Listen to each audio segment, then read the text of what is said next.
మన ప్రీతమ ముఖ్యమంత్రి శ్రీ రేవంత్ రెడ్డి గారికి, అలాగే మంత్రివర్యులు టూరిజం మినిస్టర్ జూపల్లి కృష్ణారావు గారికి, ఇతర శాసనసభ్యులకు, ఎంపీ పార్లమెంట్ సభ్యులకు, మా సీఎం రమేష్ గారికి, ఇతర ఆహ్వానితులకు, నాయకులకు, మీడియా మిత్రులకు, ఇక్కడ విచ్చేసినటువంటి ఆహ్వానితులకు, అలాగే ఇక్కడ పనిచేస్తున్నటువంటి కార్మికులకు, ప్రతి ఒక్కరికి నా హృదయపూర్వక నమస్కారాలు. ఈ ప్లేసు మీ అందరికంటే నాకు ముందు తెలుసు. 2000 సంవత్సరంలో రామ్దేవ్ ఇది ప్రారంభించినప్పుడు ఇక్కడ కొన్ని మొక్కలు పాంప్లెట్ వేసి మా ఇంటికి తీసుకొచ్చి, మీరు ఇల్లు కడుతున్నారు, ఏదైనా ఉపయోగపడుతుందో చూడండి అంటే వెంటనే ఎంత ముచ్చరేసిందంటే, ఎప్పుడో విదేశాలకు వెళ్ళినప్పుడు ఇలాంటి మొక్కలు, ఇలాంటి కళాకృతులు, ఇలాంటి అద్భుతమైనటువంటి సజీవ శిల్పాలు, జీవం ఉన్నటువంటి ఇలాంటివి చూస్తుంటే ఇలాంటి మనం తీసుకెళ్ళిపోతే బాగుండే, వాడ షిప్లో తీసుకెళ్తే బాగుండే అని అంత టెంప్ట్ అయ్యేవాడిని. అలాంటిది ఇక్కడ హైదరాబాదులో ఈ శివారుల్లో ఒకటి లభిస్తుందంటే కనుక చాలా ఆనందంగా ఉంటుంది. రామ్దేవ్ ఫస్ట్ ఆఫ్ ఆల్ నేను కూర్చున్న చోట బయట కనపడకుండా నాకు ఏదైనా ఫెన్సింగ్ లాగా ఉండాలి, అలాంటి గుబురుగా ఉండకూడదు అంటే అక్కడ చక్కగా కొమ్మల్ని ఒక ఫెన్సింగ్ లాగా అల్లి పైన మాత్రం గ్రీన్ ఉండేలాగా పెద్ద స్క్రీన్ చేశాడు. అది ఇప్పుడు చూస్తుంటే కనుక ఎంత బాగుంటుందంటే బయట నుంచి చూసేవాళ్ళకి నేను జైల్లో ఉన్నట్టు ఉంటుంది, అన్ని కటకటాల్లాగా ఉంటుంది. అది అద్భుతమైన కళాఖండగా నేను ఫీల్ అవుతుంటాను. అట్లాగే చాలా అద్భుతమైన చెట్లు కొన్ని మా ఇంట్లోనే పెట్టుకున్నాను. ఇవి ఎప్పుడో 2002లో 2003లోనో మా ఇంట్లో పెట్టుకున్నాను. అప్పటి నుంచి నాకు అంత ప్యాషన్. ఆ తర్వాత ప్రతి క్షణం ఈయన ఎదుగుదలను చూస్తూ వచ్చాను. ఎక్కడ నాకు ఈయన రామ్దేవ్ ఒక వ్యాపారవేత్తలా కనబడ్డాడు, ఒక కళాకారుల్లా కనబడతాడు. అందుకే నా మనసుకి అత్యంత దగ్గరగా అయ్యాడు. ఆ తర్వాత ఏదైనా వస్తే కనుక చూస్తారా మొక్కలు అంటే, ఇదివరకంటే ఏదో వేలల్లోనో లక్షల్లోనూ చెప్పేవాడు, ఇప్పుడు కోట్లలో ఉందంట కదయ్యా. ఇప్పుడు నా సంపద అంతంత మాత్రమే ఉంది, కొనలేనేమో అన్నారు. కానీ చూడండి సార్, వస్తే మీరే టెంప్ట్ అవుతారు. ఇప్పుడు గౌరవ ముఖ్యమంత్రి గారితో పాటు అన్నీ వీక్షిస్తుంటే ఎంత టెంప్టింగ్ ఉందంటే, ఇవన్నీ మన ఇంట్లో పెట్టేసుకుంటే ఎంత బాగుంటుంది అనిపిస్తుంది. అంత అందంగా. దీనికి కావాల్సిందని వ్యాపార దృక్పథం కాదు, కళాకారుల హృదయం, కళా హృదయం ఉండాలి.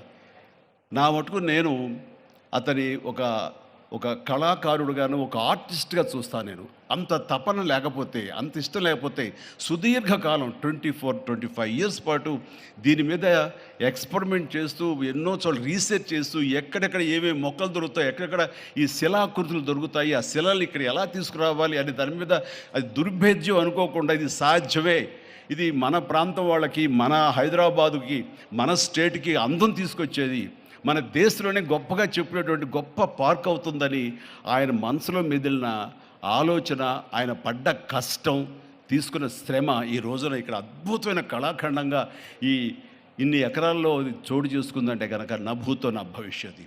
ఎవరైనా సరే అంత డబ్బులుంటే కనుక ఏం వ్యాపారం చేద్దాం, ఇంత స్థలం ఉంది కదా, దీన్ని ఎలా రియల్ ఎస్టేట్ చేద్దాం, దీన్ని ఏదో గవర్నమెంట్ వాళ్ళ మనలతో వాళ్ళ పర్మిషన్లతో తీసేసుకుని అక్కడ మనం మల్టీ స్టోరీ పెట్టుకుంటే ఆయన జీవితం కాదు కదా, తరతరాలు కూడా నిలిచిపోతాడు. అలా కాకుండా ఆయన కేవలం ఒక లోపల ప్యాషన్, చిన్నప్పటి నుంచి కాలేజీ రోజులో చదివే దగ్గర నుంచి, ఆర్ట్ కాలేజీలో చదువుతున్న దగ్గర నుంచి కూడా ఆయన మదిలో ఉన్నటువంటి ఆయన బ్రెయిన్ చైల్డ్.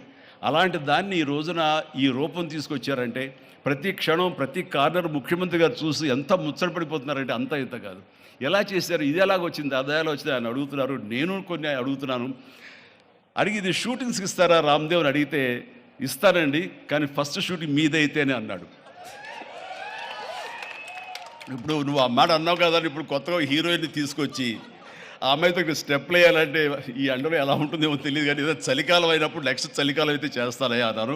ఈలోగా వర్షాలు పడి ఇవన్నీ ఇంకొంచెం పచ్చగా ఉంటాయండి, 1 or 2 years లోపల ఇది అద్భుతంగా ఉంటుంది, కంటికి కనువింపుగా ఉంటుంది చెప్పేసి ఆయన చెప్తుంటే కనుక ఐ కుడ్ ఇమాజిన్. అట్లాగే ఇక్కడ వెడ్డింగ్ ప్లాన్ చేసుకోవచ్చు, వెడ్డింగ్స్ కానీ ఇతర రిసెప్షన్స్ కానివ్వండి, పలు ఈవెంట్స్, అలాగే ఐస్కి సంబంధించినటువంటి ఆ స్కేటింగ్ సంబంధించిన చేయాలని ఇలా ఎన్నెన్నో ప్లాన్స్ ఉన్నాయని అవన్నీ కూడా చేయగలడు, ఆ సామర్థ్యం ఉంది. అలాగే ప్రభుత్వం కూడా ఖచ్చితంగా సపోర్ట్ చేస్తారు, అందుకు సమాయుత్తమై ఉన్నారు ఆయన. అందుకనే ఎంతో బిజీగా ఉన్నారు సీఎం గారు. వాళ్ళు చూస్తే కనుక మనుషులు ఇంటి చుట్టూ ఉన్నారు. అవన్నీ పక్కకు పెట్టి, ప్రోగ్రామ్స్ అన్ని పక్కకు పెట్టి నిన్నటిదాకా ఆయన ఎలక్షన్ క్యాంపెయిన్ ఎక్కడో చేసి వేరే రాష్ట్రాల్లో వచ్చి రామ్దేవ్ మీద ఈ ప్లేస్ మీద ఎంతో ప్రేమ లేకపోతే, ఇలాంటి దాన్ని మనం ఎంకరేజ్ చేయాలి అని ఆయన ఉద్దేశం లేకపోతే ఇంత ఓపికగా ఈ ఎండ్లో ఆయన వచ్చేవారు కాదు. ఫస్ట్ ఆఫ్ ఆల్ ఆయన ఇక్కడికి వచ్చి దీన్ని ఎంకరేజ్ చేస్తున్నందుకు వారికి మనస్ఫూర్తిగా అభినందనలు తెలియజేస్తున్నాను ముఖ్యమంత్రి గారికి. ఎందుకంటే అలాంటి వాళ్ళు అనుకుంటేనే, వాళ్ళ కళ్ళలో పడితేనే, వాళ్ళు ఇంప్రెస్ అయితేనే దీనివల్ల ఎంతోమందికి ఉపాధి కలుగుతుంది, ఇది ఎంతోమందికి కనువిందు కలుగుతుంది. మరి ఎంతోమంది ఈ ప్లేస్ని వాళ్ళ ఈవెంట్స్కి ఉపయోగించుకుంటారు. తద్వారా టూరిజం పెరుగుతున్న ఉద్దేశంతో కూడా మన జూపల్లి కృష్ణారావు గారు దీన్ని ఎంకరేజ్ చేయడం కోసం సమాయత్తమై ఉన్నారు. అలా ప్రభుత్వ సహకారాలు దీనికి మెండుగా ఉంటాయని ఆశాభావం వ్యక్తం చేస్తూ, మీరు ఏదైతే కనుక ఊహించారో రామ్దేవ్, అది త్వరలో ఖచ్చితంగా అవుతుంది. ఇవి అద్భుతమైనటువంటి ఒక ల్యాండ్ మార్క్ అవుతుంది, ఒక కళాకృతి అవుతుంది. అది రాష్ట్రానికి వన్నీ తీసుకొస్తుంది, హైదరాబాద్కి తలమానికంగా ఉంటుంది.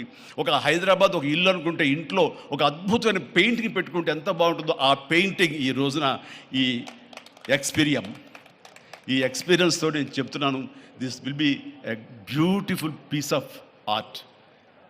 అందుకని మరొకసారి వారికి నా హృదయపూర్వక ధన్యవాదాలు, అభినందనలు తెలియజేస్తూ ఈ అవకాశం వచ్చినందుకు అండ్ సీఎం గారితో నేను ఈరోజు ఈ ప్రోగ్రాంలో పాల్గొన్నందుకు నా సంతోషాన్ని తెలియజేస్తూ all the very best, God bless.